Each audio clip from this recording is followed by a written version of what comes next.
নবী সাল্লাল্লাহু আলাইহি ওয়াসাল্লাম একবার সাহাবীদের সাথে কথা বলতেছেন এভাবে হেলান দিয়ে। বিশ্বনবী হেলান দিয়ে বলেন, আলা উনাব্বিউকুম বিআকবারিল কাবায়ের, সবচেয়ে বড় কবিরা গুনাহ কোনটা তোমরা জানো নাকি?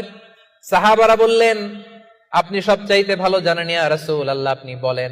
বিশ্বনবী বললেন, সবচাইতে বড় কবিরা গুনাহ আল্লাহর সাথে শিরক করা, হেলান দিয়ে।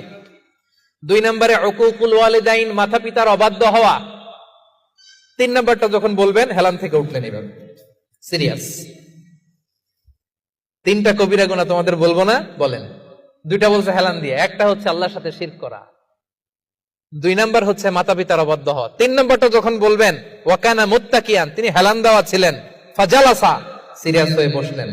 এরপরে বললেন, আলা ওয়া কওলু যুর, আলা ওয়া শাহাদাতু যুর, সাবধান, মিথ্যা বলো না, মিথ্যা সাক্ষী দিও না, মিথ্যা সাক্ষী দিও না, মিথ্যা সাক্ষী দিও না। বিষ্ণুবী বলতেই লাগলেন, কতবার যে বলছেন তার কোনো হিসাব নাই। কোন সুবহানাল্লাহ। সিরিয়াস, খুবই সিরিয়াস।